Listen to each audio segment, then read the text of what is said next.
Hey friend, welcome to On the Daily. I'm your host, Danielle McCleary, and I am a quantum business coach. I'm the host of this podcast. I'm a multi-six-figure entrepreneur, co-founder and president of Hype You Media, and CEO of Danielle on the Daily Coaching. What I'm really interested in is helping you live a life and have a business that is a full body yes. So through all of my education and all of my experience, I'm bringing you 2 episodes a week where I will guide you and give you the tools necessary to scale a massive, sustainable, and sexy business using your intuition, wealth energetics, and human design. What we can call it is business biohacking. So if you're down for that, then I say let's frickin' go. I'm so glad you're here.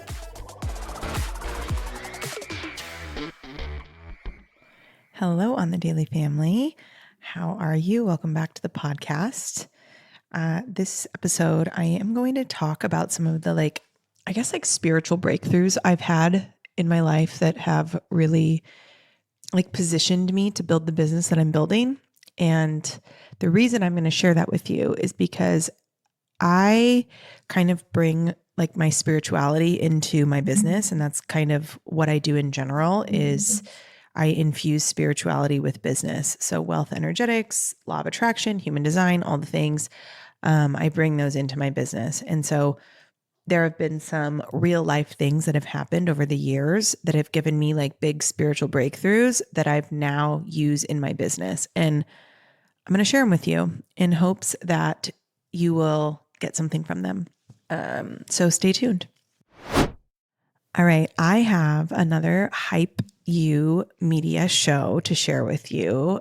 This is with my girl, Stacie Jones. She is the host of the Nourished Product-Preneur podcast. So if you sell a physical product or you're thinking of launching a brand that is a product-based business, right? That could be jewelry, clothing, skincare, etc. And you're really looking for a place to start that can guide you to build that long-lasting brand. Stacie is the owner of the activewear brand called Sun Love and Roots. She's been a client of mine before. She's been in my mastermind, and it's been a real joy to just watch her build this kind of other branch of Sun Love and Roots, which is her coaching business. So she coaches product-based entrepreneurs to build their businesses. And it's really awesome to watch her do that. Her brand Sun Love and Roots started in 2015. It has grown into a 7-figure plus brand throughout the years. And in this podcast, the Nourished Product-Preneur podcast, she shares all her insights on really how to navigate a product-based business. And she also shows you how you can show up as yourself, build that brand that is in alignment, and then obviously grow a community of that brand that will be screaming from the rooftops. So please, if you're looking for another show in the product-based entrepreneurship space, go check out my girl Stacie's show, The Nourished Product-Preneur. We'll have the link to it in our show notes. Okay, welcome back. We're going to talk about spiritual breakthroughs today. And I guess this kind of departs from the stuff I've been sharing lately, but I feel like everything I've been sharing lately has been so tactile. And I don't know, I'm in a very tactile kind of season of my personal business. So it makes sense that that's what's coming out in the show. And I know it's super helpful. And I know everyone who's building a business listening to my show is getting a lot of value out of that tactile information. And so much of what I do is based in spirituality and energetics and human design. And so there's been some events throughout my life that have happened that have kind of given me this moment that I've been able to bring into my business and apply those concepts that I learned into my business.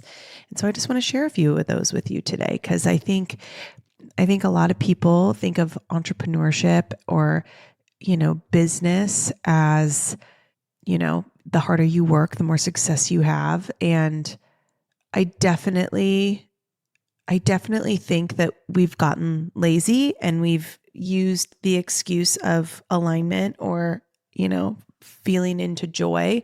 I think we've used that as an excuse for a long time. And although I do believe that you must build a brand from alignment, and I also believe that like this hustle culture is dead. But I think what we've missed is that it's not hustle culture in terms of like discipline. It's hustle culture in that I've attached my validation, I attach my worth to what I receive from other people. I think that is what part of hustle culture is dead. And so, I wanted to share that. I definitely think that discipline in business is essential. I don't think you can build a brand without it. And sometimes we confuse discipline with workaholic, or, somebody who works a lot is automatically a workaholic. And, the society's trying to like pull us away from that. And you can be a business owner and only work 2 hours a week, which is true. You can. I definitely don't work more than about 12 hours a week most of the time. And for example, I'm currently in a season of my business where I'm working a lot more than that. I'm probably putting in close to 6 hours a day. And that's because I have the discipline to build the brand that I want and the brand that I desire. And that's going to sometimes take more of me than it will otherwise. And my ultimate goal is to be able to step further away from my business and have it run, even if I'm not physically present. And so, doing a lot of work up front to like make that possible is absolutely worth it. So we're doing like funnels and systems and automations and all this stuff behind the scenes, working with copywriters. Like we're doing a lot, and things that I never thought I would do or hadn't considered, and I had never really knew anything about until now when I'm learning a lot about it. I'm doing it, and I'm putting a team in place who can continue the work and do it for me, which is, it's a lot of work, but I have the discipline to be able to do that. And I think the thing about discipline is like, there's no, which is how it relates to spirituality, is like, I don't think there's a spiritual practice out there, whether you practice astrology or Christianity, or you follow the Kabbalah, or whatever your spiritual yoga, right? Like whatever your spiritual practice is, it takes discipline. And I don't think business is any different. And I think that the difference is where that, how much you work, what is that motivated by? Because it used to be that I just assumed that the harder I worked, the more successful I would be. So I would just work with no intentionality, with no joy, without really like cultivating something that I was really proud of and that, fit into my life context. I would just work. And that was not it for me. That was not what felt good. And so, yes, I physically work a lot less than I used to, but that's because I have implemented a lot of systems into my business, but B, it's because I work with so much intentionality now that I'm not just scrolling Instagram all day, like hoping for a good idea. I'm very clear on where I want my brand to go. So if you're building a brand and you feel like, oh my gosh, why am I working so hard at this? Well, if you're just starting a brand and you're building a business, you're going to do more work up front because you're building something that eventually will sustain you, even if you're not physically present. So that's going to take a lot of work up front, and it's going to take you to build a lot of discipline and a lot of qualities about yourself that maybe you have, maybe you don't, maybe there are things that trigger you. Ultimately, these you need to have in order to build a business. Like there's just no way around it. And I think we've gotten away from that a little bit. And, it's funny because I talk a lot about it. I talk a lot about like building a business around my life context. And I tell people about their human design and like, this is what I do. So then people take that and then they go, oh, well, I just didn't work today because it just didn't feel in alignment for me. And I'm like, okay, well, let's break that down, because maybe maybe that's true. Maybe, you had just been grinding so hard for so long because you were still so attached to outside validation. And so actually taking a break is probably what you needed. That's one possibility. The other possibility is that you are still self-sabotaging because you have this deep-seated belief that you're not good enough. And so your ego is self-sabotaging you and making you think that you're tired or burnt out and that you just need to walk away. When actually maybe if you had had more discipline and you had developed more principles of discipline, maybe you wouldn't be so keen to just walk away from it when it started to feel like resistance or you started to feel pressure. Because I think a little bit of pressure is normal, especially if you're building something big, right? It's going to scare the shit out of your ego. It's going to scare the hell out of your subconscious that doesn't want you to grow and change because that's scary. And so if you don't have discipline, then it is easy to fall back. It is easy to fall prey to your ego. So that's kind of where I wanted to start this episode. And then I want to tell you about some of the things that have happened in my life that have kind of made me realize these things, I guess. So the first thing I think of is when I was 20, I got married. I got married 2 days after my 20th birthday. And I remember like my parents never told me that it was a mistake. Like nobody was ever like, this is wrong. But there was definitely, I could feel fear from my family. I could definitely feel the anxiety of my family. Obviously, I'm 20 years old. I just finished my freshman year of college and I'm like, I'm going to get married and move to London. Bye.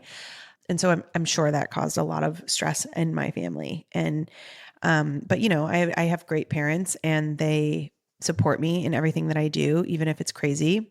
And I remember going through that. And that was kind of the first time that I did something that was like life altering, right? Like you legally get married. That is a legal change. Like my name was legally changed. I was legally someone's wife. And then a week later, I moved to London. And I remember on the plane ride over there, I just remember thinking, I am 100% in control of my life. And that is both empowering and very scary because what if, and of course I was 20 at the time. So this is way before my Saturn return. This is way before I'm figuring out who I am. And I'm a 6'2", in human design. And the 6 is like 0 to 30, age 0 to 30 is chaos, like pure chaos, just like trying things out, figuring out what works. And so as a 20-year-old, like I'm in the prime of that. Right. But I remember very distinctively thinking on the plane on the way over to England, like, I hope I didn't just like fuck up my life. Like, I really hope that this wasn't some big mistake. And I mean, that's like there could be a whole other conversation there. But back then I think back and I remember, the moment I was walking down the aisle, I remember very clearly thinking like, well, if this doesn't work out, I'll just get a divorce. And now looking back, I'm like, that's probably not what I should have been thinking when I got married. But I also was very attached and I think addicted to everybody being like, wow, look at everything Danielle does. Look at me, like all the things you do. And so like getting married and moving to England was like another exciting thing that I could do that people would like react to. Like I was always looking for that like reaction from people, which is a huge breakthrough I had, as the years went on. But I just remember like when I was having all those thoughts of like, did I just fuck my life up? Like, was this a huge mistake? It was kind of like I had an angel and a devil on my shoulder, right? Like two different voices. And one voice was like, maybe you fucked everything up. Are you like nervous? This could be really bad. The other side was like, well, here's the thing. You did it. It's already done. You're literally on a plane somewhere over the Atlantic Ocean and you're about to embark on what's probably going to be the wildest adventure of your life. So you can either question it or you can just own your decision, make the best of it, and trust that whatever is meant to happen is going to happen. And so naturally, obviously I went with that and I lived in London for 4 years and we traveled all over the place. We went to so many different countries and it was some of the best years of my life. It really, really was. Now, that marriage did not last. Pretty much like 4 years in, we both probably knew that it like wasn't going to work out, but when it was good, it was good. And yeah, it was just like, that was kind of a big moment where I was like, what you think about most grows.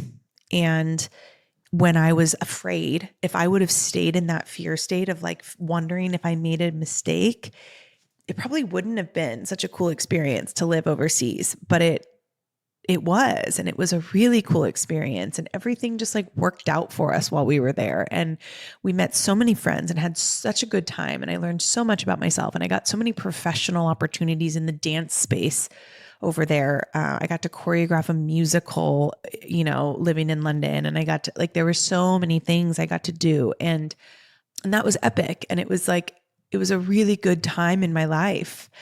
And so now in my business, when I make a big investment in something, or, I remember it was a coach that I was going to hire, and it was kind of the biggest chunk at that time I had ever invested into my business. And I remember like doing it.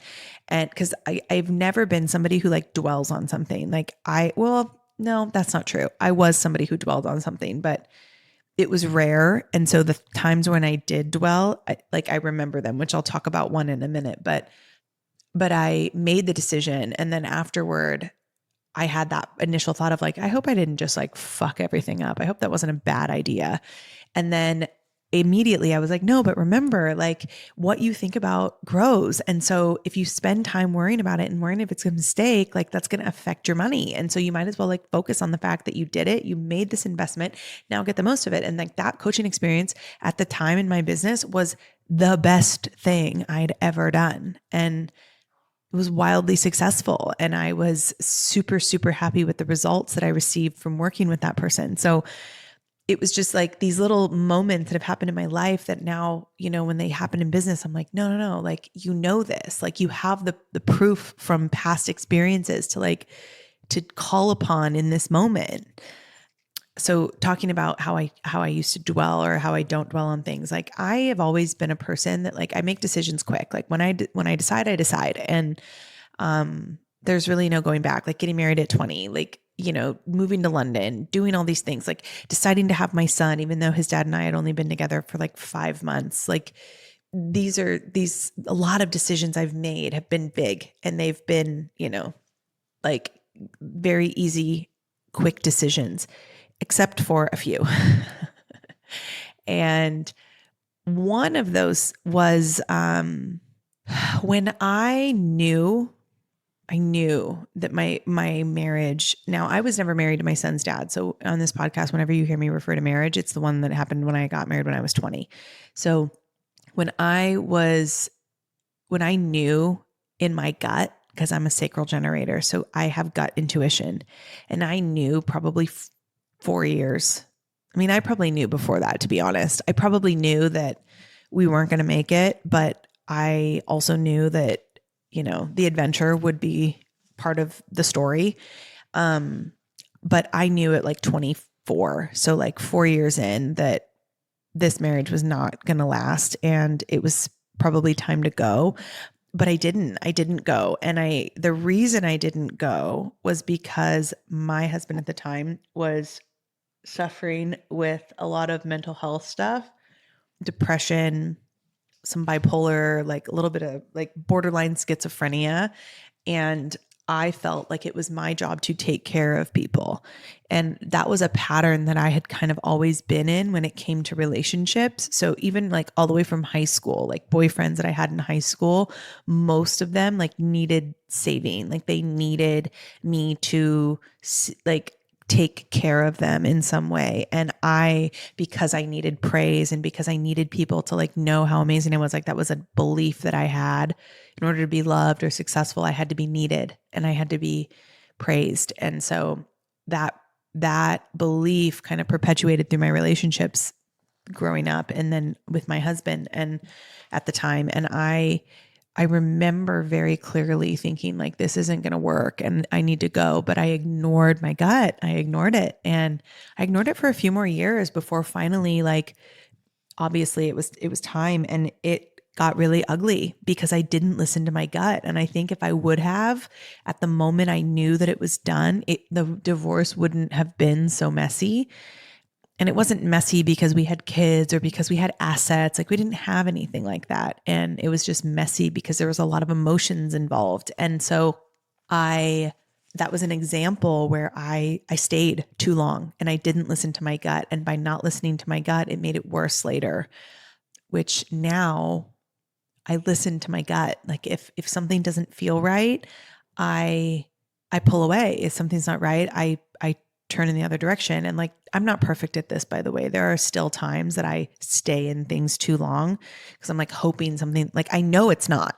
It's like I there's something happening in my life right now that like I know that it's done, and I haven't like cut the cord. Like I haven't pulled the plug officially, and I know that I need to, and I know that I want to, but there's like a piece of me that's not, but I know now. And it's like these breakthroughs that like your intuition never fails you. Like that was a huge breakthrough I had with my divorce at, 26 years old. Like your intuition does not lie. And so now in my business, when I feel the pull or when my gut speaks, I listen, and it always ends up being good because I've realized like through these experiences in my life that your intuition never steers you in the wrong direction. It won't, it can't, because your intuition is like a one-way, like direct connection to source, God, universe, whatever it is for you.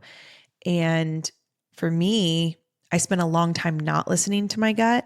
So now because I have been repairing that relationship, now my gut speaks very loud. So even if I don't listen to it right away, I know what it's saying and I'm very clear on it. And so it's not leading to like a resentful ending. It's not leading to like resentful things or like big emotional explosive energy. It's able to dissipate. It's able to stay calm. And I think that there's so many like spiritual principles that I've learned throughout the years, kind of going back to like the discipline thing. Like there's a spiritual law that says like nothing is free. And I think that there's a lot of people out there who expect things to just kind of happen for them because they're manifesting it or because they prayed for it. And that's just not how it works. It's a spiritual law that says like nothing is free and everything is going to take some sort of energy exchange.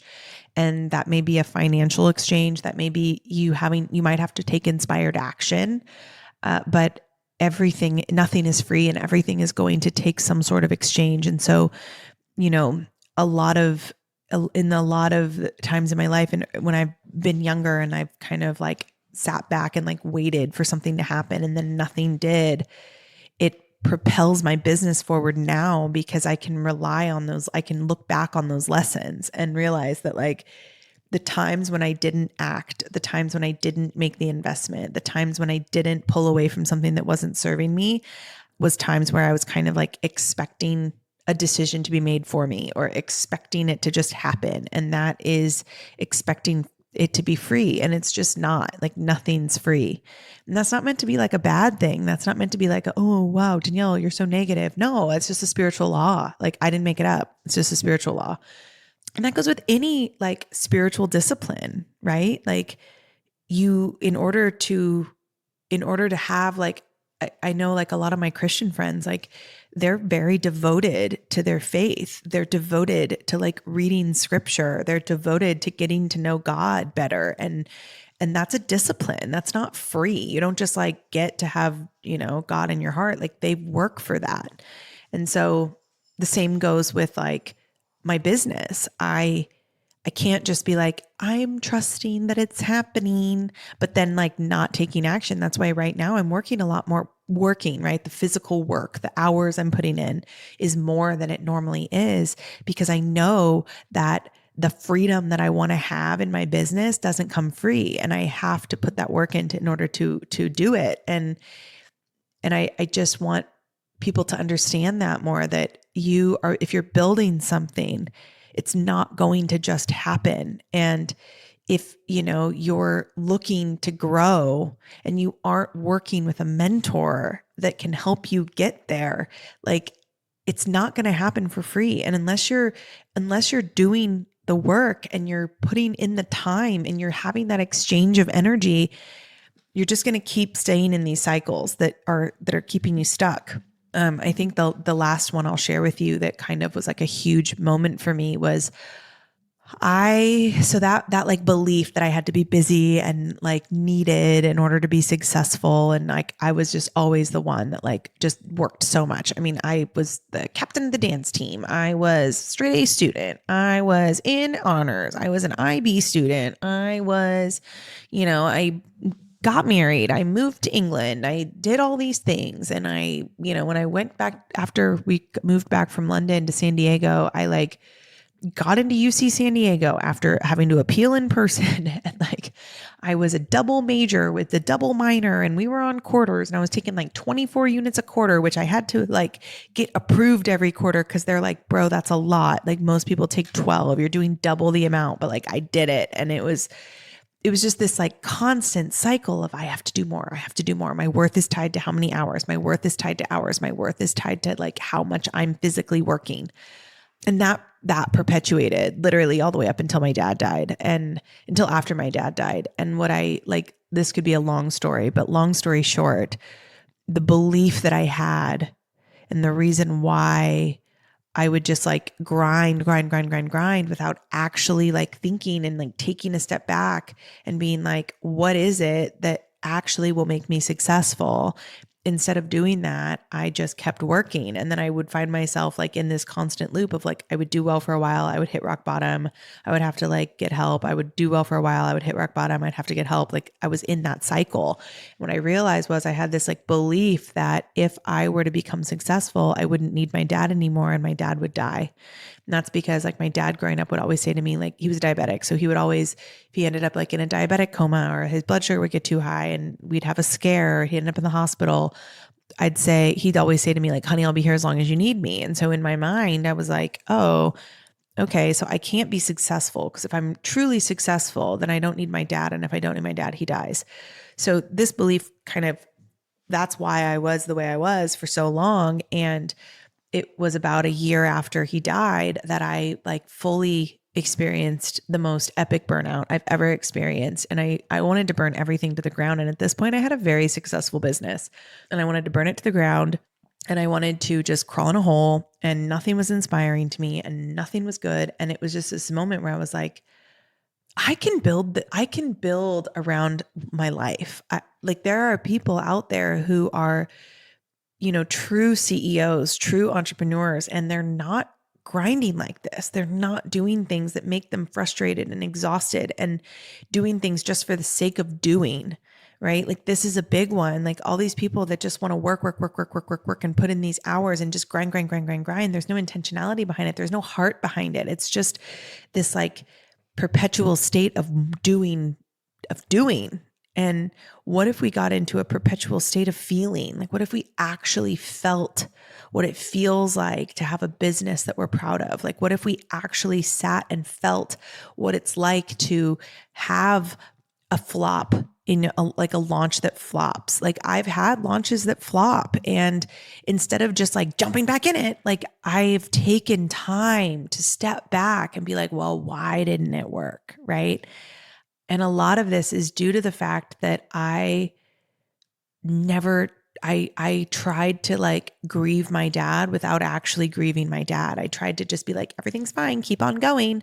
And having that like spiritual breakthrough of, no, you have to drop the story and feel your feelings more. When I really realized that I apply that to my business now all the time. Like I don't rush through anything anymore because it's not worth it, because that's not how I want to build a business. That's not how I want to live my life.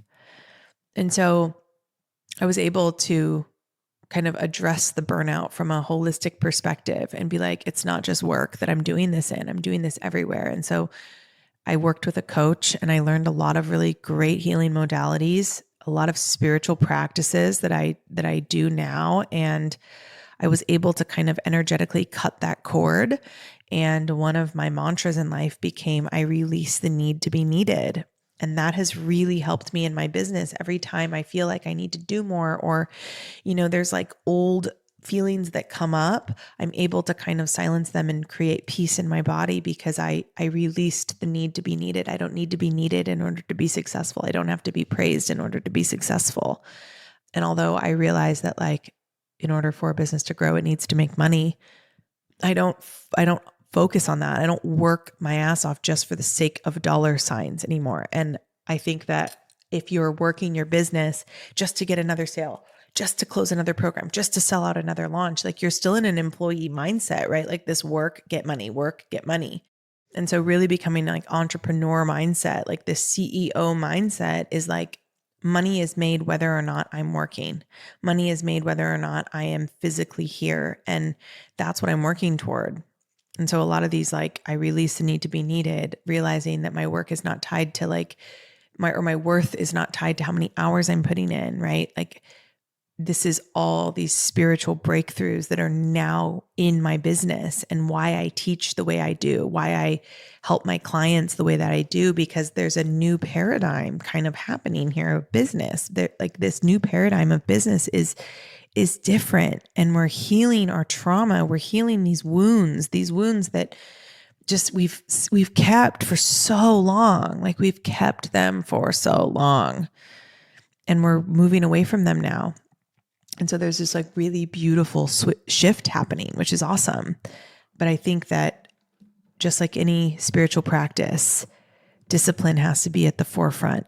And if you don't have the discipline, it doesn't matter what kind of business you have. Eventually you'll find yourself back in that loop that you used to be caught in because you don't have the discipline to get out of it. And ultimately finding discipline in your life is how you lead yourself better. And the person who leads themselves and doesn't need validation is the most dangerous person in the world. So that's my thoughts for today. I hope this was helpful.